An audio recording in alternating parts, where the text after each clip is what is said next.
In the year 732, one of the most important battles in world history took place between the cities of Tours and Portier in France. On one side was an unstoppable juggernaut that had amassed one of the largest empires in world history in less than a century. On the other side was a vastly outnumbered force that lacked the primary weapon of the era, heavy cavalry. The outcome of the battle can still be seen in the world today. Learn more about the Battle of Tours and the battle that shaped Europe on this episode of Everything Everywhere Daily.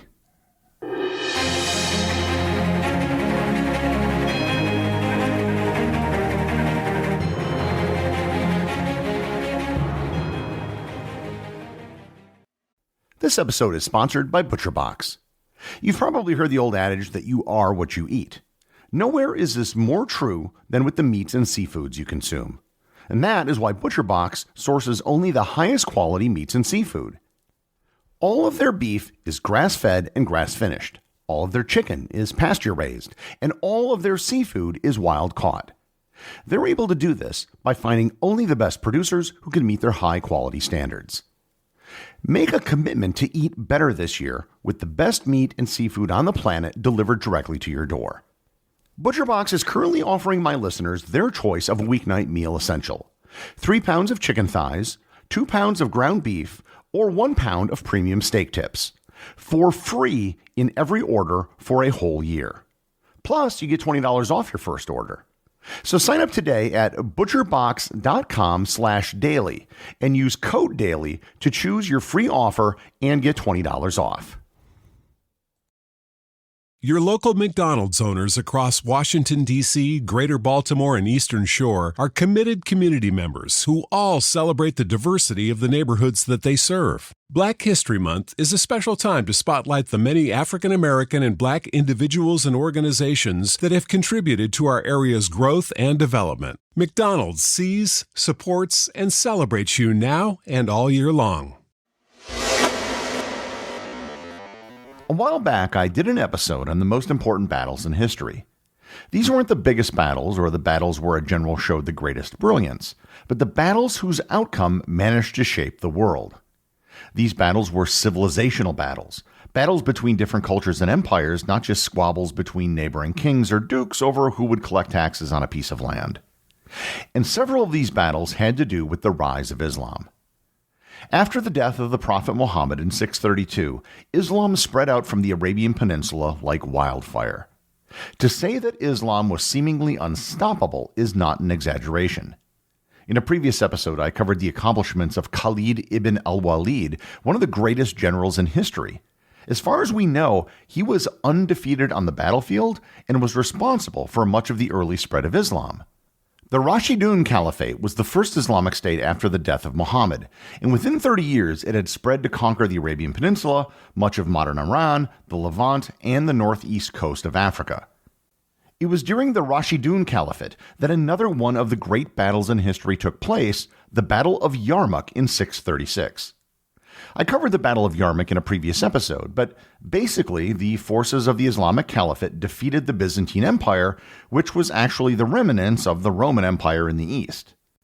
Having defeated the Byzantines, it ensured that Mesopotamia, Egypt, and the Levant would be Muslim and not Christian, a state of affairs that still exists today. The Rashidun Caliphate was replaced by the Umayyad Caliphate in 661. While the leadership of the Islamic world changed, their success and expansion continued. For the purpose of this episode, focusing on their westward expansion, the Umayyad Caliphate spread across the entirety of North Africa, crossed the Strait of Gibraltar, and began conquest of the Arabian Peninsula. On April 30th in the year 711, General Tariq ibn Zayed led Moorish forces across the Mediterranean and landed in Gibraltar. In Iberia, they conquered the Visigoth people who had settled in the peninsula after the collapse of the Western Roman Empire. And the entire area was called El-Andalus in Arabic. And I've covered El-Andalus and the Reconquista, which took place 700 years later, in previous episodes. The relevant point for this episode is that the Umayyad Caliphate didn't stop at the Iberian Peninsula. By the early 8th century, there was a major concern throughout Europe that the continent would fall to Islam. Having conquered the Iberian Peninsula, the forces of the Caliphate began conducting raids beyond the Pyrenees Mountains into what is today modern-day France. In their initial forays into France, they found almost no resistance. In 720, the governor of Al-Andalus, Al-Sama ibn Malik, established a foothold in what is today the city of Narbonne on the Mediterranean coast. From there, they used it as a base to begin raiding into southern France on the other side of the Pyrenees. However, on the other side of the Pyrenees, they didn't see the same success that they did on the other side. In 721, at the Battle of Toulouse, the Umayyad forces were defeated by Duke Odo of Aquitaine, and during the battle, Ibn Malik was killed. This was a setback, but it didn't stop the ambitions of the Caliphate. For the next several years, they conducted reigns out of Narbonne, going as far as Burgundy in 725. By 732, the Umayyads had assembled a significant force led by the new governor of Al-Andalus, Abdul Rahman el-Ghafiqi, and they advanced into the Aquitaine. There they met Duke Odo again at the Battle of the River Garonne, where this time they decisively defeated Odo. Odo fled north to seek help from Charles Martel. Martel held the title of Mayor of the Palace to the Merovingian kings of the Franks. He was basically the person who ran the kingdom, but he wasn't the king in title. The name Martel was an old French word for hammer. Martel and Odo had been rivals, and Martel offered his support to Odo on the condition that Odo pledged fealty to the Franks, which he agreed to do. Martel had been aware of the Islamic threat for years, and believed that to counter them, which he knew would eventually happen, he would need a professional, well-trained army, not an army of farmer conscripts. In particular, he needed a way to counter the vaunted Islamic cavalry. And he had established just such a professional army that had experience fighting in wars in Saxony, with some men having been under his command for almost 20 years. Knowing that Abdul Rahman was on the move, Martel assembled his army of approximately 30,000 men and set out to meet the Umayyad forces. In order to keep the element of surprise, Martel had his army travel by side roads, and he also made sure to position himself so he could select the field of battle that would be advantageous to him. He selected a place between the town of Tours and Portier. And I should note that, as with many battles from antiquity, we don't know exactly where it took place. We only know that the battle took place somewhere between Tours and Portier, which are about 90 kilometers apart from each other. We also know, based on historical accounts, that the site he selected was a high wooded plain that required Abdul Rahman's forces to attack uphill with trees in the way. This landscape would take away much of the advantage of the Umayyads' cavalry. Abdul Rahman was indeed taken by surprise and had no idea that there would be a large force blocking him from raiding Tours, which was a very wealthy city. He had the numerical advantage, and he waited for all of his forces to arrive while engaging in skirmishes with the Franks. When Abdul Rahman's forces began to arrive, they had difficulties with the climate. Abdul Rahman and his men were used to the warmer temperatures of Al-Andalus and North Africa. But it was now October in France, and temperatures were starting to drop. After 7 days of skirmishing, the Muslim forces assembled and began the attack. We do not know the exact date that the battle took place. It is believed that the Franks had about 30,000 men, and the Umayyads had about 80,000.